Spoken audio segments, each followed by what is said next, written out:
Hello, everyone. Welcome back to Newsroom Nigeria, your trusted space for balanced discussions, bold questions, and in depth analysis of the stories shaping Nigerians' democracy.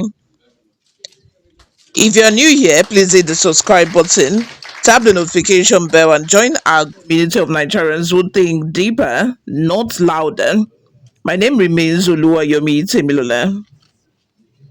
Today, the air is tense politically, religiously, and emotionally following the strong call by the Supreme Council of Sharia in Nigeria, the SCSN, demanding the immediate removal of a newly appointed INEC Chairman, Professor Joash Ojo Amupitan and acknowledge this comes after reports surfaced linking the professor to a 2020 legal brief titled Genocide in Nigeria, the implications of international community. Now, this document, published by the international community on Nigeria, ICON, describes certain patterns of violence in the north as Christian genocide. The Sharia Council says this is provocative, biased, and dangerously divisive. Now let's unpack the story calmly, critically, and completely. Responsibility that was so here is what happened on Friday, November 7th, 2025, which corresponds to the 16th of Jumada 1, 347 AH, the Supreme Court for Sharia in Nigeria released a strongly worded statement. They said, and I quote, if indeed Professor Amupitan authored the said document, his submission are not only unbecoming of a person of learning, but dangerously inimical to the unity, peace, and stability of our country. Now that's a serious language, dangerously inimical to peace. According to the SCSN, Amupitan's brief was provocative, distorted, and bigoted. The council accused him of misrepresenting violence in northern Nigeria as a Christian genocide, saying instead that insecurity in the north is multidimensional and affects both Christians and Muslims alike. They even cited humanitarian data claiming that over 90% of victims in states like Borno, Zamfara, Katsina, Sokoto, Kebbi, Naija, and Yobe are Muslims. That's the crux of their outrage.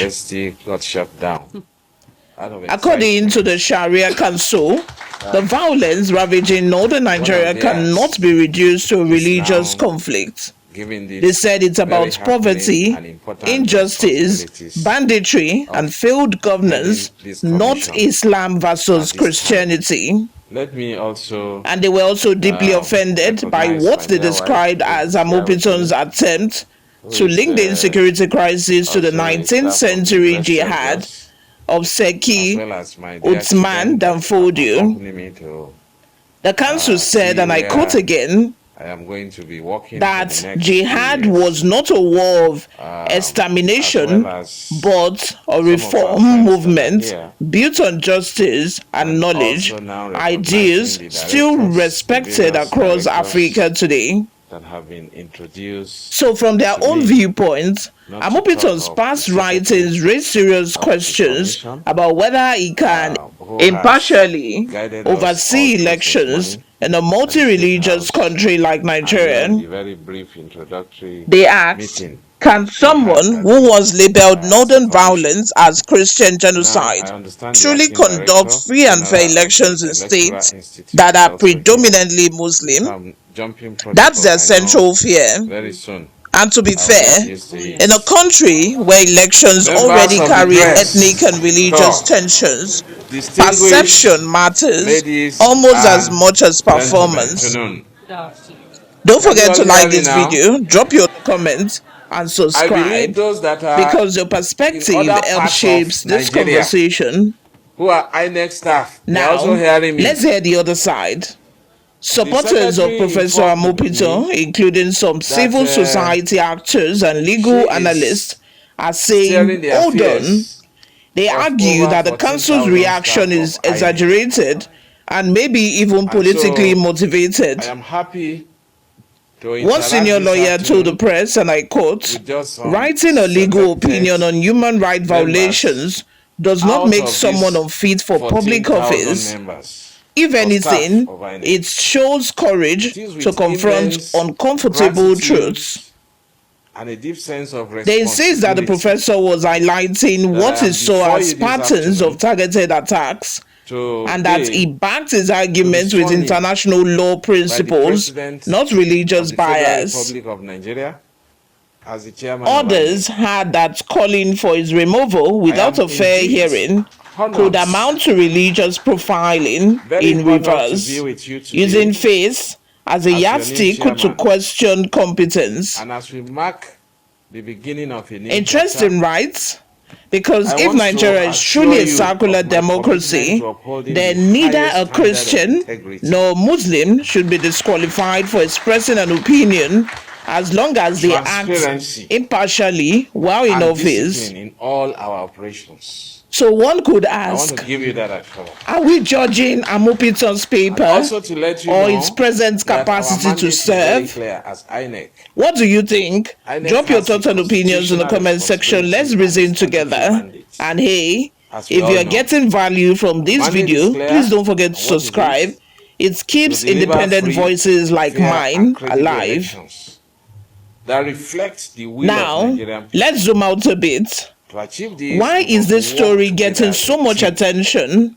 So that is why it's not just about legal brief, it's about political trust. With this interaction. INEC, Nigeria's electoral umpire, has faced enormous criticism in recent years for alleged bias, voter suppression, and technology controversies. So while we look at when a new chairman steps in, people are watching everything: background, face, and affiliations.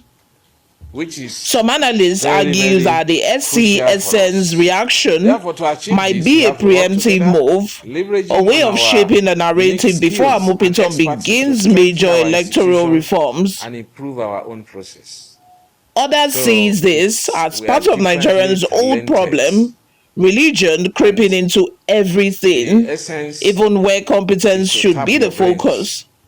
So that we'll be able to achieve. But let's be honest, our mandates. Perception can destroy credibility. Even if Amupitan is capable, this controversy could hurt INEC every time a sensitive election result is announced.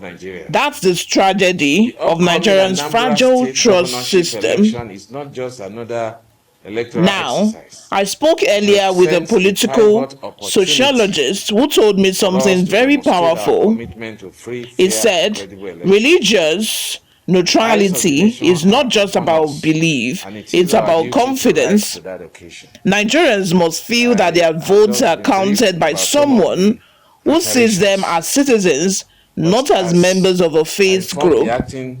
That's a fair point if you ask me. But another scholar, this time a human rights lawyer, said something equally compelling. If every professional who once criticized Nigerian system is declared unfit to serve, we will have no reformers left. So we are stuck between two truths. The first truth, number one, is leaders must be seen as impartial. The second is reformers often come from a place of criticism. That's the tension playing out in this story. Now, let's address the elephant in the room, the Uthman Danfodio Jihad reference. Amupitan's 2020 paper reportedly connected some modern violence to historical religious movements, implying continuity between ideology and today's extremist actions. The SCSN called that a malicious distortion of history, saying the jihad was about moral reform, not violence. This is where context matters. Nigeria's religious history is deep, and it's dangerous to interpret it simplistically. Some historian Now, agrees that I must stress that Jihad had we should not reformist compromise our motives. values Others note that its expansion processes did involve that will war have and consequences. conquest. So truth So the integrity of our may lie elections is somewhere not even in something between, we should negotiate. but using it to justify Well, modern this political is supposed to suspicion be just is an where interaction. things get But tricky. as I was leaving the State Again, House, the first this is question where that was national asked dialogue is needed, was, okay, what not do you want to finger do now, pointing. Anambra? I refuse to talk about Anambra. So where do we go from I've here? come to meet with the staff. The Supreme Council And for also, Sharia in Mr. Nigeria has President, made in its his remarks, stance clear. also They echoed want the Professor same, Amupitan that we should removed, do everything possible but the presidency as hasn't we go responded, into at Anambra least election not yet. to give this country fair, Meanwhile, civil society free, groups are urging credible restraint and dialogue. election. Some So are calling please, for an I want us to work independent together ethical to review to achieve this Amupitan's past purpose. publications before any drastic step Well, is taken.